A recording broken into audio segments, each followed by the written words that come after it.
اعوذ باللہ من الشیطان الرجیم بسم اللہ الرحمن الرحیم وَكَأَيٍّ مِّن قَرْيَةٍ أَتَتْ عَنْ أَمْرِ رَبِّهَا، اور کتنی ہی بستیاں ایسی ہیں جنہوں نے اپنے رب کے حکم سے سرکشی کی، وَرُسُلِهِ، اور اپنے رسولوں سے سرتابی کی، ان کا کفر کیا، فَحَاسَبْنَاهَا حِسَابًا شَدِيدًا وَعَذَّبْنَاهَا عَذَابًا نُكْرًا، تو ہم نے پھر ان سے محاسبہ کیا، ان کا بہت شدید محاسبہ، اور ہم نے ان پر آفت ڈالی اور عذاب بھیجا ان پر بہت بڑا عذاب۔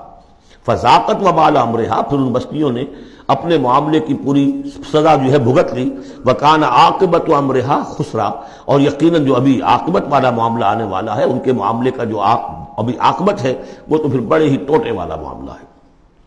اعد اللہ لهم عذابا شدیدا، اللہ تعالیٰ نے ان کے لیے بڑے شدید عذاب کو تیار کیا ہوا۔ فاتقوا اللہ یا اولی الالباب، تو اے ہوش مندو اللہ کا تقوی اختیار کرو، وہی تقوی جس کے اوپر چار مختلف طور سے بات ہو چکی ہے۔ الذین آمنوا، اے وہ ہوش مندو جو ایمان بھی لے آئے ہو، اللہ کا تقوی اختیار کرو۔ قد انزل اللہ الیکم ذکرا، اللہ نے تمہاری طرف ذکر نازل کر دیا ہے۔ یہ آیت بڑی اہم ہے، ذکر کی آگے وضاحت آ رہی۔ ذکر سے مراد کیا ہے؟ رسولا یتلو علیکم آیات اللہ مبینات لیخرج الذین آمنوا وعملوا الصالحات من الظلمات الی النور، رسول کہ جو پڑھ رہا ہے آیات اللہ کی تم پر، تمہیں سنا رہا ہے، اور وہ آیات بینات ہیں، تاکہ نکالے وہ تمہیں، ان لوگوں کو جو ایمان لائے اور جنہوں نے نیک عمل کیے، اندھیروں سے نور کی طرف۔ تو ذکرہ، قد انزلنا الیکم ذکرہ، اور ذکرہ کی وضاحت رسولا یتلو علیکم آیات اللہ مبینات، یہی بات پھر آگے جا کے سورہ بینہ میں آئے گی، ابھی صرف نوٹ کر لیجئے، پھر جا کر بات پوری واضح وہاں ہوگی۔ وَمَن يُؤْمِن بِاللَّهِ وَيَعْمَلْ صَالِحًا يُدْخِلْهُ جَنَّاتٍ تَجْرِي مِن تَحْتِهَا الْأَنْهَارُ خَالِدِينَ فِيهَا أَبَدًا، اور جو کوئی اللہ پر ایمان رکھتا ہے اور نیک عمل کرتا ہے، اور نیک عمل سے مراد ایمان کے جملہ تقاضے ہیں۔ اب نیک عمل جب مکے میں جب تک تھے حضور، نیک عمل کیا تھا؟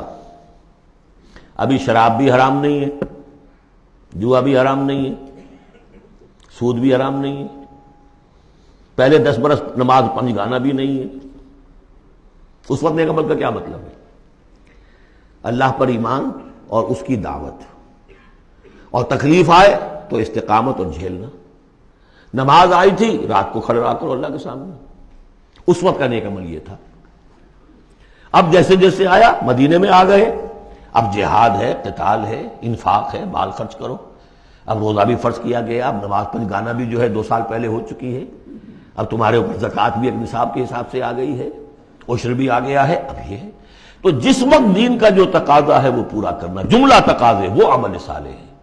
ہمارا تصور یہ ہوتا ہے جہاں قرآن میں عمل صالح آیا، نماز، روزہ، ذکر، یہ اذکار، یہ ہمارے ذہن میں آتا ہے، ہم اس کو پڑھتے ہیں اپنے ذہن میں صرف ان چیزوں کے حوالے سے، جبکہ عمل، جدوجہد، محنت، وہ ہر جگہ جو حکم ہے اس وقت کا حکم ہے۔ وَمَن يُؤْمِن بِاللَّهِ وَيَعْمَلْ صَالِحًا يُدْخِلْهُ جَنَّاتٍ تَجْرِي مِن تَحْتِهَا الْأَنْهَارُ خَالِدِينَ فِيهَا أَبَدًا، وہ داخل کرے گا ان باغات میں جن کے نیچے ندیاں بہتی ہوں گی، اور اس میں وہ رہیں گے ہمیشہ ہمیش، ابدا۔ قد احسن اللہ لہ رزقا، اللہ تعالیٰ نے اس کے لیے بڑا عمدہ رزق فراہم کیا ہے۔ اب ایک آیت آ رہی ہے جو آیات متشابہات میں سے ہے، تاحال اللہ الذی خلق 7 سماوات، جیسے تو یہ کہ 7 آسمانوں کا معاملہ بھی میں بار بار عرض کرتا رہا ہوں کہ ابھی آیات متشابہات میں شمار ہوگا۔ وَمِنَ الْأَرْضِ مِثْلَهُنَّ، اللہ تعالیٰ نے 7 آسمان بنائے ہیں، اور زمین میں سے بھی اتنی ہی، ویسی ہی، گویا کہ زمینیں بھی کوئی 7 زمینیں ہیں۔ اب اس پر یہ ہے کہ مختلف مفسرین نے اپنے اپنے اندازے، زمین کے 7 طبقات ہیں یا کچھ اور، لیکن بہرحال ابھی ہم نہیں سمجھ سکیں گے، کوئی 7 زمینیں بھی ہیں، کسی وقت آ کر یہ حقیقت منکشف ہو جائے گی۔ یتنزل الامر بینہن، اور یہ آسمان اور زمین کے درمیان اللہ کا امر نازل ہوتا ہے، جیسا کہ ہم پڑھ رہے ہیں سورہ سجدہ میں، یدبر الامر من السماء الى الارض ثم یعرج الیہ فی یوم کان مقدارہ 1000 سنۃ مما تعدون، یہ 1000 سال کی اللہ تعالیٰ کی ایک پلاننگ ہوتی ہے، آسمان سے زمین کی طرف اس کا فیصلہ جو ہے وہ آتا ہے، فرشتے لے کر آتے ہیں، تنفیذ ہوتی ہے، اور پھر یہ کہ وہ امر جو ہے اٹھا لیا جاتا ہے۔ اب اگلے 1000 سال کا دوسرا امر ہے جو اللہ کی طرف سے اگلے دن کا لیے طے ہو چکا ہے۔